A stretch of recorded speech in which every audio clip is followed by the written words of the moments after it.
there, moguls. It's me, Marshall Silver, your personal millionaire maker. Getting very excited about my brand new show. 2 hours a day, 5 days a week. I'm going to broadcast live to you. In the first hour of the broadcast, I'm going to give you content, information for better sex, more money, emotional, mental, physical, and even spiritual power. I'll also invite some of my cool multi-millionaire and billionaire friends onto the show to give you more direction, more advice, more strategies and gambits for having it all. The second hour is what I'm most excited about. It's when I get a chance to chat with you. Yes, you. Where you can call in, talk to me, ask me questions. And if you say the secret word of the day, you could win $5,000 cash. At the very least, if you're the most interesting call of the day, you could also win 10 ounces of freshly minted Marshall Silver 999 Fine Silver. All of that and more. Brand new Mercedes-Benz sedan or SUV up for grabs. My personal Rolls-Royce Phantom up for grabs. All the knowledge to get everything you want and so much more. All you got to do is log in to the show to get information about its release coming up. 2 hours a day, 5 days a week, coming to you live from the bunker right here at Studio Money. I'm Marshall Silver, your personal millionaire maker. Let me bring in our hypnotist, Marshall Silver. It's Marshall Silver, ladies and gentlemen, the world's fastest hypnotist.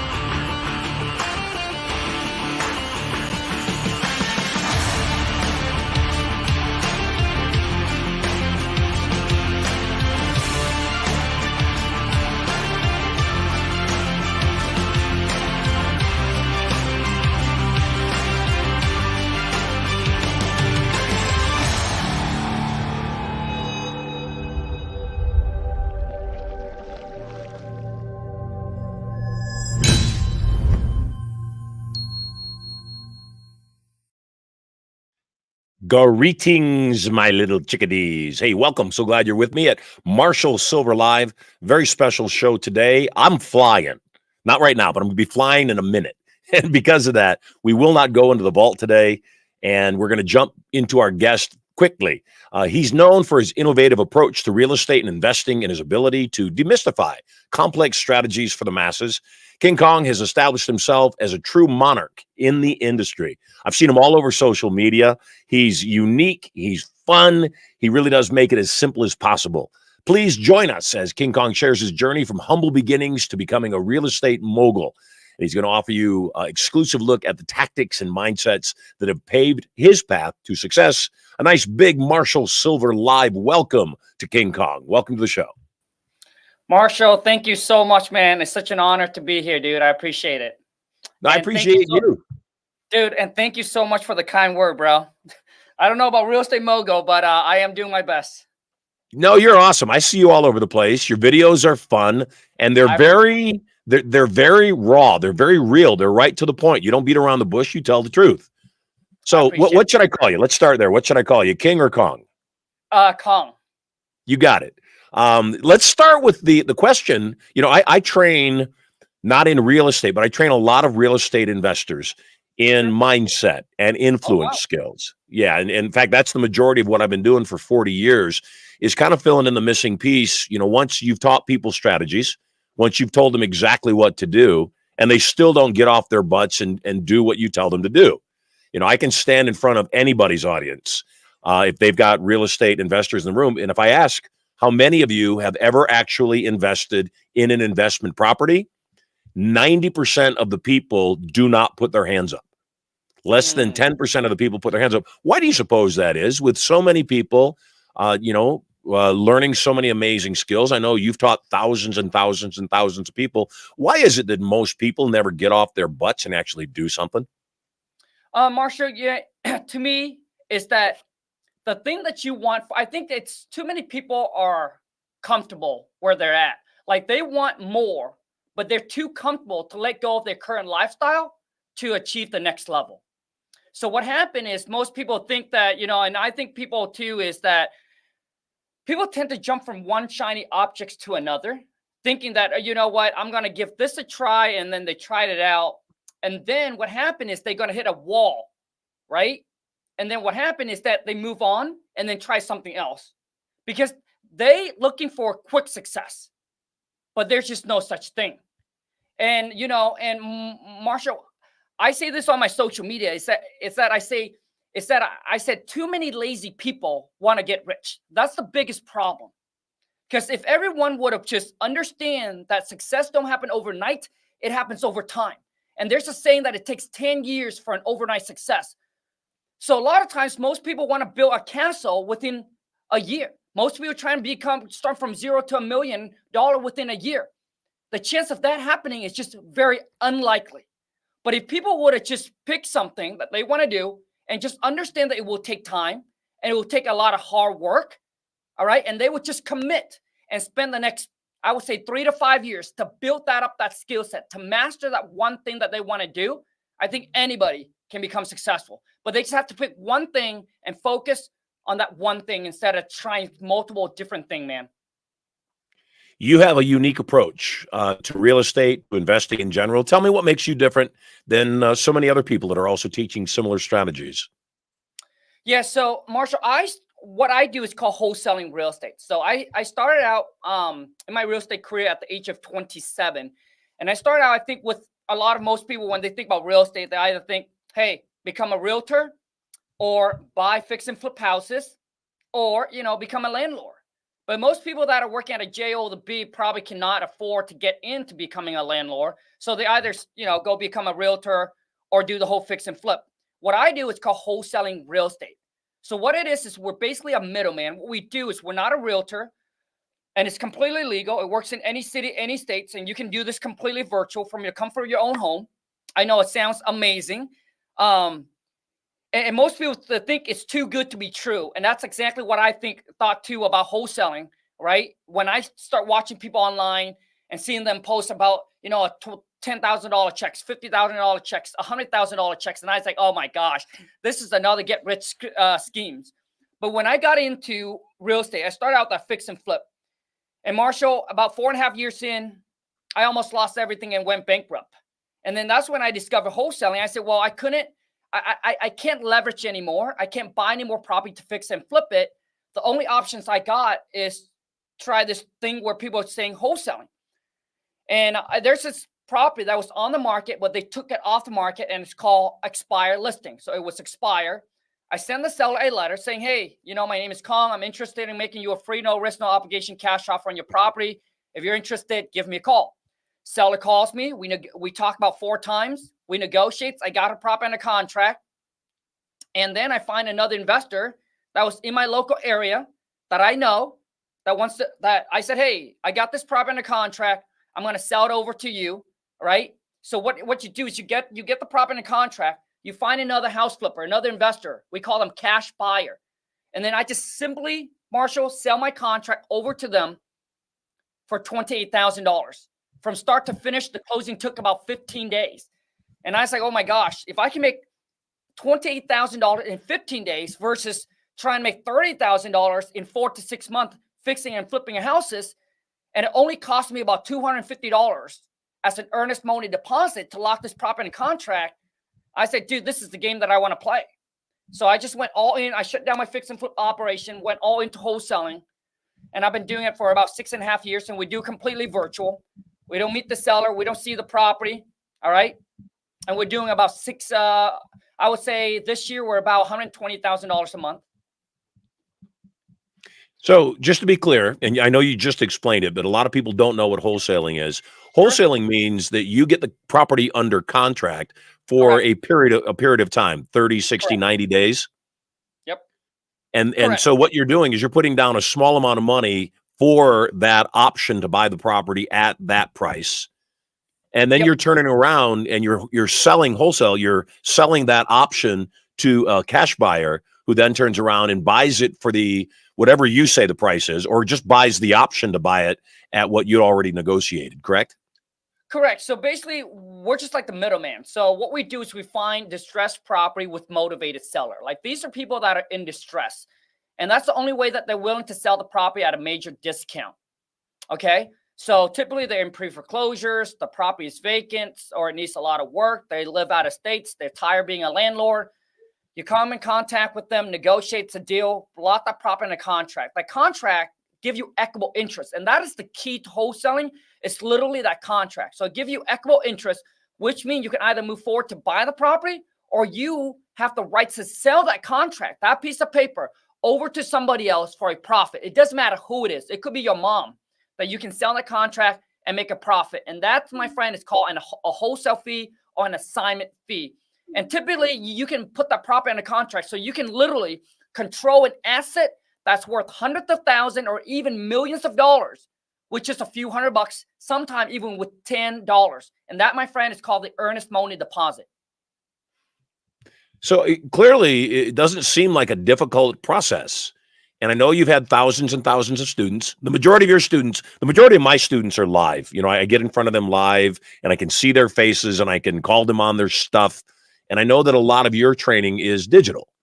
Do you think that there is any kind of a disconnect in live training versus digital training? Do you think people are more likely to actually follow through if they know somebody can see them physically and say, hey, you know, you have everything you need. You just need to do it now. Yeah, you know, Marshall, as for me, I really don't think so. I really think that it really depends on the person. I've seen tons of people going from events to events, mastermind to mastermind, but end up doing shit. They end up doing nothing. They go there, they get inspired, they get motivated, they get jacked up, and then they come home. Guess what? They try it out for a week, 2 weeks, and then they quit. So to me, there's no different from virtual than in person. I know that for a fact that you can sell more in person. So let's just say if someone invite you to speak at an event, I think that you can sell more of whatever it is that you're trying to sell. You can sell more to that person because they're already there and they are committed to being there. Their flight, their hotel, you know, right. All the expense add up. So I know that when you're doing a live event, you can sell more. But as far as in students achieving success, I think it's really up to that person, and the mentor is how he or she wants to teach. I don't want to, like, I love just doing everything virtual. Yep. So that's why. So you don't like to travel? Yeah. Well, the thing is, like, I only like to travel to places I want to go, do the thing that I want to do. So that's why, Marshall, I don't speak at event. I get a lot of people invite me to event and I turn them all down. Even though I know that going to event can make me way more money and I can get a lot more students because I'm there, they see me, I'm in person, I'm at an event, right? And that, because the reason I say that, because I used to be the person who buys ticket to the event and then end up buying, you know, into a mentorship, etc. But I just choose not to. You see, the reason why, Marshall, is because my wife and I, we've worked so hard to get to this point of our life. And the whole thing is about, you know, being financially, not just financially free, but choosing who I want to work with, what I want to do, when I want to do, and where I want to do it. You know, and I think everyone needs to have their financial freedom numbers. So for me right now, I'm not saying this to brag or to flex, right? I'm like the smallest guy in the tank. But I say this is because I want every single one of you to understand that you need to build the business around the lifestyle that you want, all right, to live, and that you need to pick your financial freedom number. So for me, for me and the wife right now, Marshall, anything we make is just cherry on top. So I'm not willing to go out of my way to make an extra few $100,000 or a few $1 million if I don't want to do that thing. That's pretty much it. Are we froze? Oh boy.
And we're back.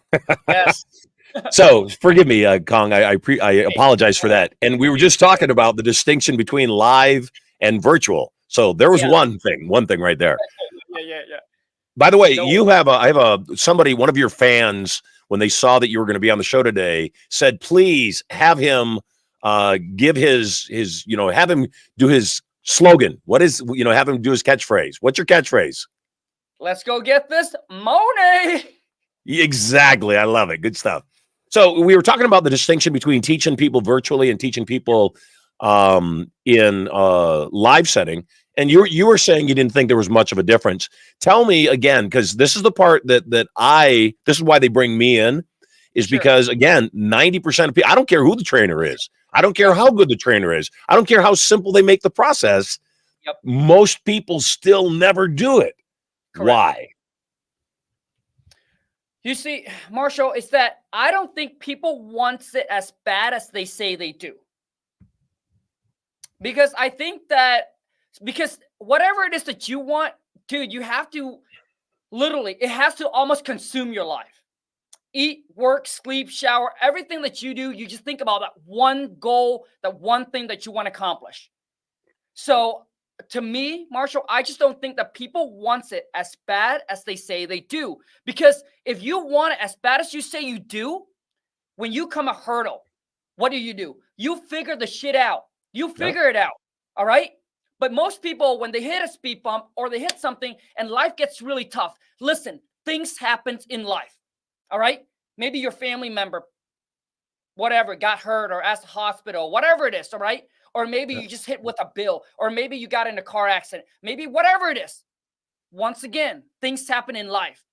But when you truly desire the thing that you want, that you say that you want so bad, you, my friend, will do whatever is required. And it's always, Marshall, I think it's always, once you have that, you always pick your priority over whatever it is, right? Because to me, Marshall, if it's not your priority, you're not going to do it. It's not about, oh, I don't have the time. It's just not your priority. That's all it is. So, Marshall, I went to Taco Bell. So I was driving through Taco Bell, and the guy that was working there was, he followed me on TikTok. And then I asked, and then we went back and forth, and he said, Khang, I'm really tired of working here, this and that. You know, I'm going to school, and I'm working here, and this and that. And I was talking to him about wholesaling, etc. And I said, and he said, well, Khang, I really want to do it, but I don't have the time. And this is what I said. I said, dude, if you know that if you take action, all right, and if you commit for the next 30 to 60 days, that you can make an extra $10,000. Like, if you know that for a fact, would you do it? Oh, he said, hell yeah. He said that he would make the time. But you see, most people are lack of commitment, and they just lack of the confidence. They don't know if I'm going to do it, and they just don't commit. I think it's the confidence piece. I think that's what it is. I think that they see you or other students even, and they see them succeeding, and they say, yeah, that's great for all of them, and yeah, they can win, and yeah, they did it, but I'm not that same person. So I kind of believe, that's on anything, whether it's real estate investing or just about anything in life, that people say, yeah, everybody else did it, but not me. How do we help people get over that hump? Is it, I'm a hypnotist, and that's what they bring me in to do, is to reprogram people's brains. I'm also, I see you're wearing a cross. I'm guessing you're a Christian. I love God deeply. And my own belief is that we're required to use the gifts that we're given at the highest levels. We're required to be grateful for those gifts. And if we don't use those gifts, we lose those gifts. How do you think? What do you do when you've got students like your Taco Bell, drive-through worker, that he's motivated and they want to win, and they're eager? What do you do to get them over that hump? Marshall, once again, right? That I don't think there's lack of knowledge. There's lack of information. There's just lack of action and lack of commitment. There's nothing I can do to change your life. All the knowledge, all the information is out there, my friend, right? No mentor is going to help you. Yes, we can provide you with the recipe, with the instructions, but you, my friend, would have to want it so bad. You have to put in the work, and you have to commit. All right? That's it. So for me, Marshall, I grew up, I didn't have that entrepreneur in me. Like, you know how Gary V at a young age, he was flipping, selling lemonade. I wasn't, dude. I grew up in a mud hut. I used to catch frogs for dinner. What's your nationality? Vietnamese. And when I came to America, Marshall, I was picking blueberries, raspberries, cucumbers, beans, strawberries, like after school, So once school was out, you get that 3 month of summer. My parents put me to work, right? And I grew up thinking I was just going to work at a factory for the rest of my life. I really didn't have any big dreams or big goals. And it all changes when I met the wifey. She's the one who has big goals and big dreams. And for me, I just want to make her dreams come true. Like my wife can say, Khang, we're done. I'm done. I don't want any more. I'm done. I'm good. I'll be like, okay, cool. I'll shut down my social media and we'll just stop. Because we have enough, we have a lot of, we have some rental now and our lifestyle is not crazy. So I can just say, I'm done. So for me, a lot of people ask me, so Khang, what drives you? What wakes you up? And I'll be honest. I'm materialistic guy. I love nice cars, right? I love nice cars. That's what I like. All right.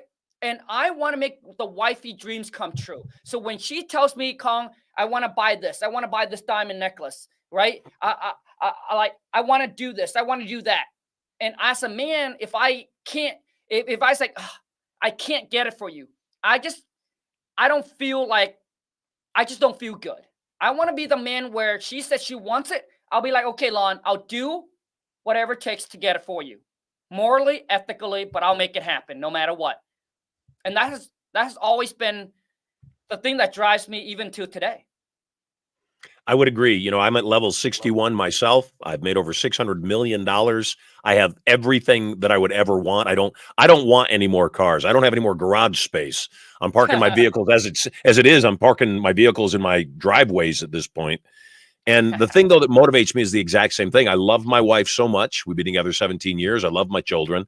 And all I want to do is make sure that their lives are way beyond anything they ever imagined. So I saw you actually on a presentation you were doing live virtually. Is a lot of your training, I know a lot of your training is digital. Yep. Is a portion of your training also live virtual? Nope. Oh, yeah. So basically, so I will do 1 hour a month, just 1 hour a month, with my students. And so do you do any, we do a lot of events and we bring in a lot of speakers and I love your topic. I love what you do. And obviously we have a lot of real estate investors in our audience. Do you do you don't travel? I know that. Do you do any kind of virtual training for other events? If we put you on a big screen in front of our live audience, is that something you do? So Lon and I actually,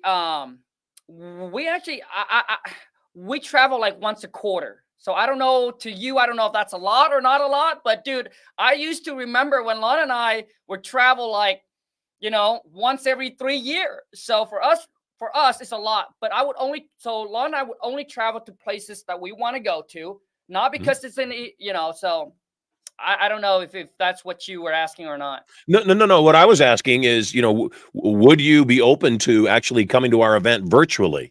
So the other speakers are there live, but we put you up on the screen and let you teach virtually. Is that something you do? I would be open to that if we are compatible. Yeah. Awesome, man. Yeah. My challenge is my wife and I, we travel probably about once or twice a year. And the reason I don't travel more, I have a palace in Las Vegas that I love my home. I have a house on the beach in San Diego that I love my beach house. And every time we travel, I'm staying in a hotel that's not as nice as my home's. And so I tell my wife, why do we travel? Other than, there's certainly, we like seeing things. I took her up to see the Northern Lights for our anniversary. But I said, other than, that, it's hard to leave the fact that we live in a place everybody else goes on a vacation to. Gotcha. Nice, man. So, dude, honestly, Marshall, like me and Lon. So let me tell you guys, there's many things to success, but it really comes down to, Marshall, is I think the thing is discipline. And let me share this story with you guys. So Marshall, honestly, the wifey and I, We literally can travel so typically I would say every other month we would love to go somewhere, and we can. But here's the problem. The problem is that the wifey, and I think a lot of girls can relate, is that it's when we travel, it's hard for her to eat healthy. It's hard for her to, work out, because it's not her nature to work out, to eat healthy. So when we go, it's really hard for her, and it's easy for her to gain weight. And she realized that you can give her $1 billion, but if she's overweight, she would not be happy inside. So she sacrificed.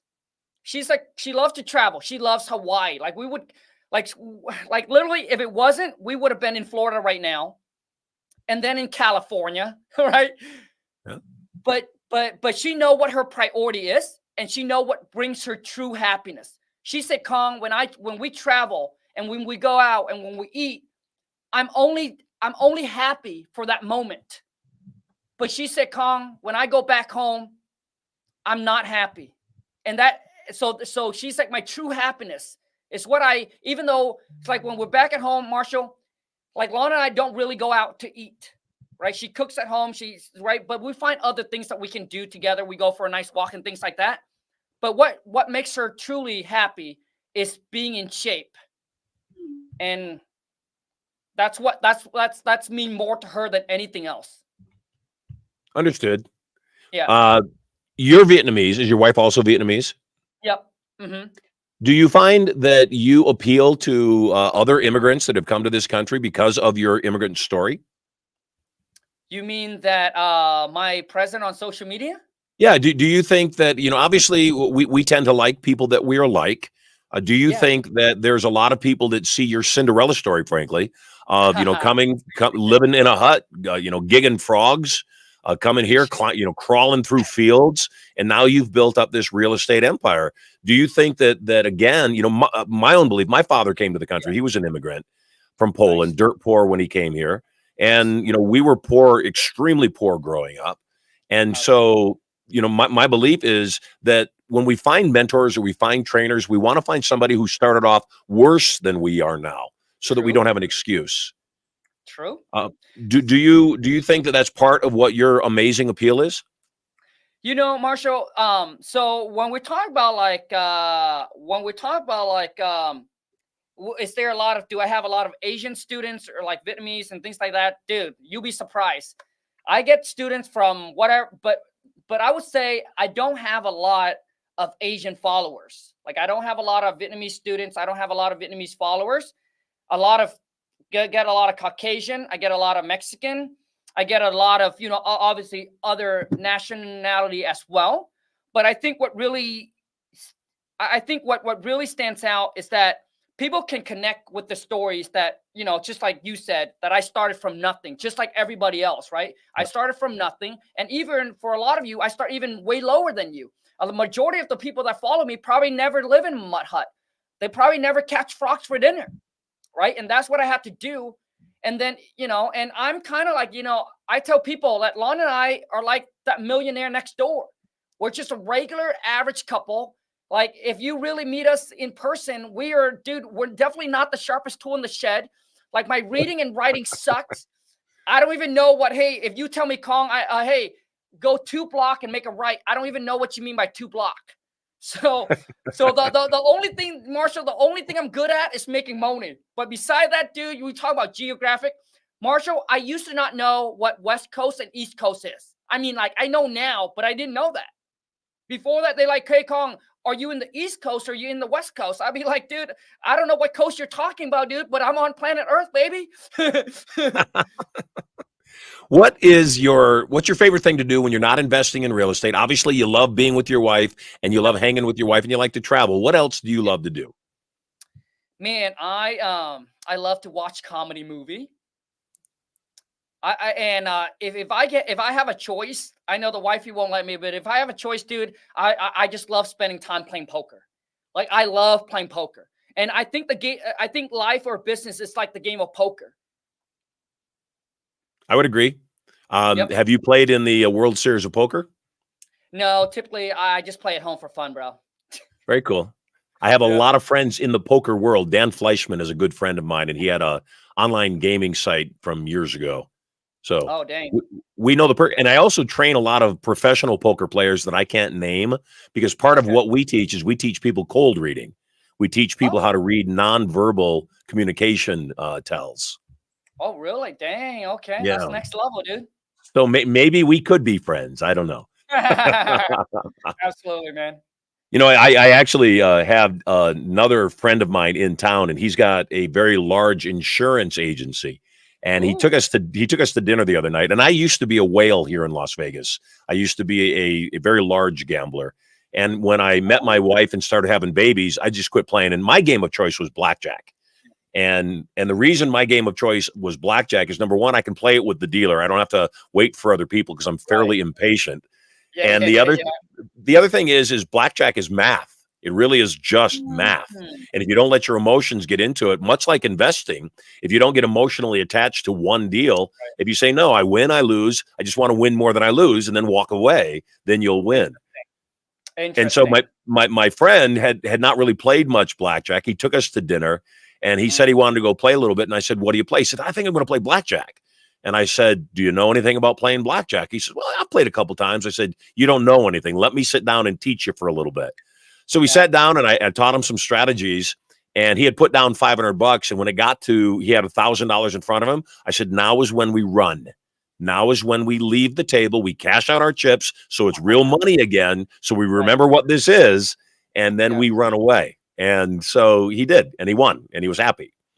So, I Nice. think that sometimes that's the biggest challenge and then last night I wasn't with him, and he went out and played without me. And I said, regardless of what you do, make sure if you get up and you're not consistently winning, leave the table when you're up. I don't care if you're up $2. Hmm. I don't care what it is. So he messaged me this morning. He said, I went up $4 last night and I left. I said, that's Nice. a win, baby. That's So a I think win. that, it's the same thing with real estate investing, that sometimes people just need the experience of their first deal. That once they do the first deal and they make their first $20,000, and it takes them a week or 2 weeks, and they go, holy cow, that wasn't hard. That was easy. I just needed to do it. Then the dam breaks. And Yep. so, one of the things that I encourage people to do is figure out, how can you get your first deal done? And then the other thing that I believe is that most people don't make ridiculous offers they think are going to be not accepted. That the seller is going to say, no way am I going to do that. What do you think about ridiculous offers? Well, I think when I got into real estate, my mentor used to tell me, he said, hey, if you're not embarrassed about your By the way, offer, before you continue, who was your mentor? his name is Mike Fitzgerald. He's very big in Hagerstown. So we're actually the same age. I just turned 40. So we're about the same age, but he does a lot of big things over there. And he used to tell me, he said, Kong, if your offer's not, like, if you're not embarrassed of your offer, then your offer is not low enough. And he said, Kong, all it takes is one yes. And real estate is the numbers game. So it takes you 100 no's to get to one yes. But he said, Kong, that one yes will make you 25, 30,000, or 100,000. Is it worth it? Is all the FU worth it? And I think, Marshall, the biggest thing that when people get into real estate wholesaling, especially, and most people don't succeed, not just commitment and not just work ethic, but that they don't know how to talk and negotiate with the seller. Yeah. Period. Yeah. So what I do is I do these cold call role play, and I would get people on and I would role play with them. And most of them, dude, like, they sound amateur. They don't know what they're talking about, right? And they sound like a scammer. And even a seller is motivated, you can scare them away. Right. Because you don't know how to talk, how to communicate, and how to negotiate. And I think that, so the reason I say that is because that's my biggest weakness when I started in the game. And what took me so long, it took me 6 months to get my first deal, because I don't know that. So now I can lose all the skill of finding the people worry about, how do I find the seller? How do I find the cash buyer? Dude, work on when you get on the phone with the seller. Work on your communication. So that's why people that have sales background, Marshall, and when they transition into wholesaling, a lot of them, like a higher percentage of them, can succeed because they Right. already have that sales background. So when they get on the phone, they're just smooth and they're good. They just need to like, hey, so Khang, how do I? So they basically just need the vocab in the real estate. So you say this, you say this, you say this, and then They they need the take that jargon. information, and then it's game over. Yeah. Yep. You know, my house here in Vegas was on the market for $10 million. And Oh, I came dang. and I offered the seller $6 million for the house. And they said, F you. They told me to go Yeah. F myself. And my response whenever anybody tells me that when I've made an offer is, please do not be insulted. I'm a real estate investor. I make offers where I can make a profit.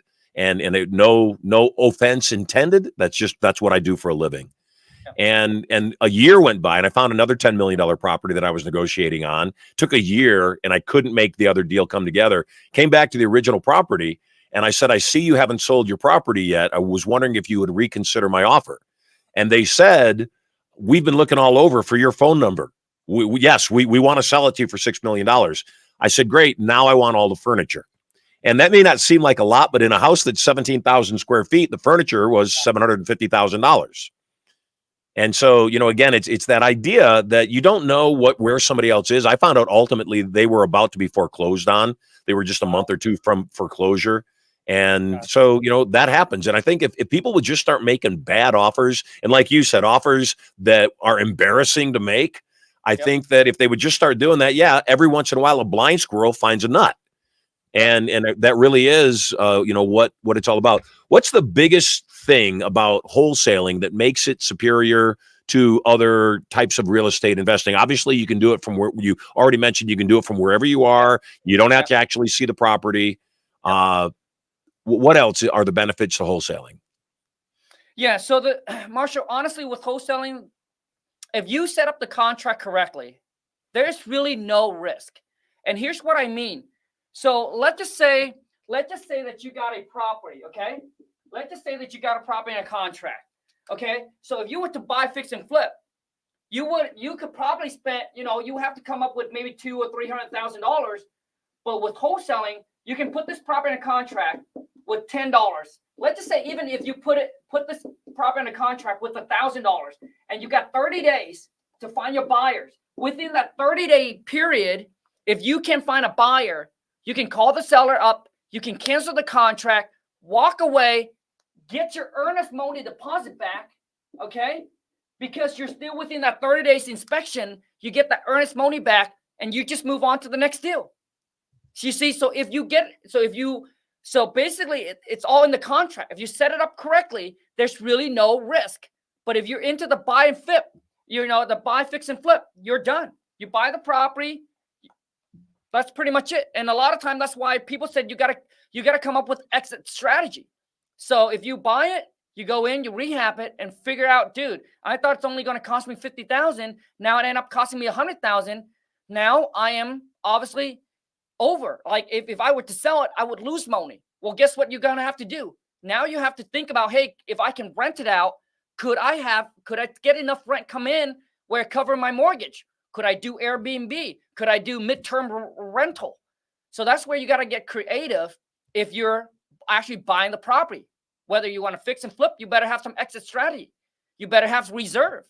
See, that's the problem. So for me, I can tie 10 property in a contract, and it'll cost me like, let's just say $3,000. I can tie 10 houses under contract for, let's just say, $3,000. And if I wake up, the market dropped by 20%, a lot of you will call, that's not going to happen. Well, dude, back in 2008, 2009. It happens all the time. Of course. So let's just say if you wake up and the market shift and things go crazy. I got 10 property locked up on a contract. I can call all of those sellers up, renegotiate for a new price, or I can cancel the contract, walk away, no problem. Worst come to worst, I lose the $3,000. Yeah. Right? Worst, I'm just saying, worst come to worst. But if you fix and flip, dude, 10 houses in my area, you'll be locked up $5 to $10 million. Yeah. That's a lot of capital. That's a lot of risk. That's a lot. You better have a lot of reserve. And you know, Marshall, people don't understand. Some people don't understand the game of real estate. Some people, you know, Some people are like, well, Khang, I don't know why you have so much money stacked in the bank. Dude, the reason why is because when you own a lot of real estate, you need to have reserve, my friend. That's what happened back in 2008, 2009, where people, one, over leverage, thinking that real estate was going to continue going up. All right. And they don't have enough reserves. So they're out there borrowing private money, hard money, left and right. And they were trying to do too many things, right? Basically, they're trying to wear bigger hats than they can pop. They're trying to chew on something that they know that they can't. So so when you have a lot of reserve, my friend, you're able to sleep with a peace of mind, knowing that if anything happens, you get that money to pay for that mortgage due for the next, 3 years, 5 years, however long it takes. And this is, Marshall, this is what happened with people who, who wants to buy their first house. They're like, oh man, again, I got a VA loan. I put zero down, blah, blah, blah. Dude, but you have, like, to me, if you want to buy a house and you want to be safe, you need to have at least a 6 to 12 month reserve. Most people think that, oh, my job is secure, dude, until you lose it. Your job is not secure, my friend. It's not secure. And that's what happened in 08, 09, when people wakes up and the Lehman collapse and people are losing their job left and right and they have no reserve. Guess what? Can't pay for the mortgage. They lose the car, lose the house, lost everything. Always have reserve, my friend. Always. Yep. Hey, if you are listening right now to the show and you're loving what Khang is saying, by all means, in the chat, give up some love for Khang. Tell us where you are watching from and tell him how much you appreciate him being on the show. I've got two last questions before we wrap up. You kind of already answered one of them. First question is, what's the average profit on a wholesale deal? What's the average? Obviously, it varies, but what should somebody be seeking as they're looking to do wholesale deals? So in my area, it's about 20 to 25K. All right. So 25,000. But I think the average is, probably between 10 to 15. Like you can see the 10 to 15 all day long. Right. But there's in some area, 20 to 25 is probably the minimum.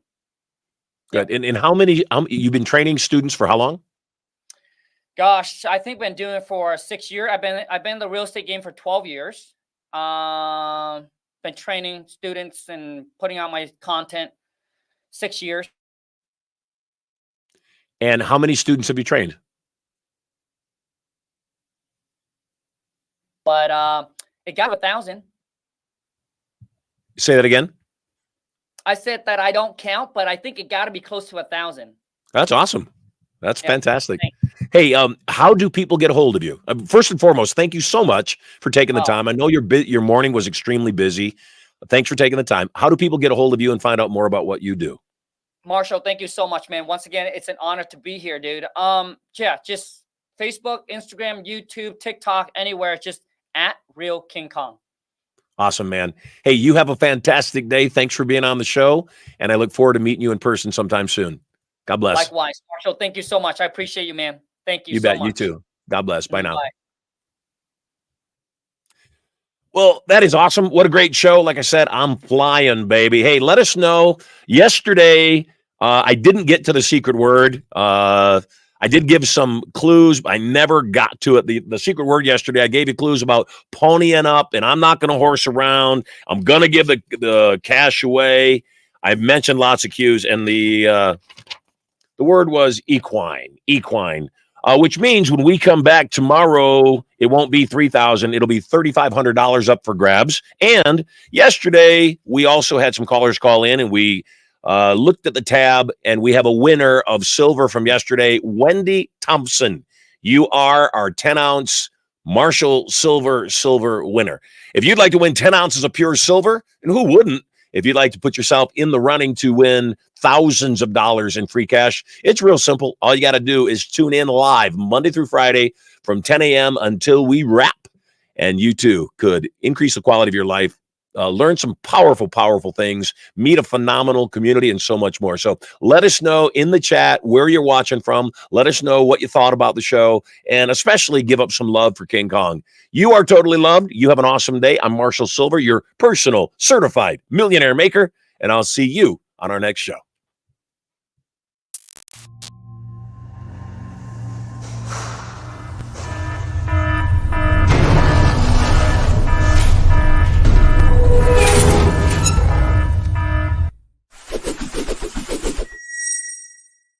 Hey there, moguls. It's me, Marshall Silver, your personal millionaire maker. Getting very excited about my brand new show coming up 2 hours a day, 5 days a week. I'm going to broadcast live to you. I'm going to give you content, information, emotional, mental, physical, and even spiritual power. I'll also invite some of my cool multi-millionaire and billionaire friends onto the show to give you more direction, more advice for having it all. All the knowledge to get everything you want and so much more. All you got to do is log in to the show to get information coming to you live from the bunker right here at Studio Money. So stay tuned.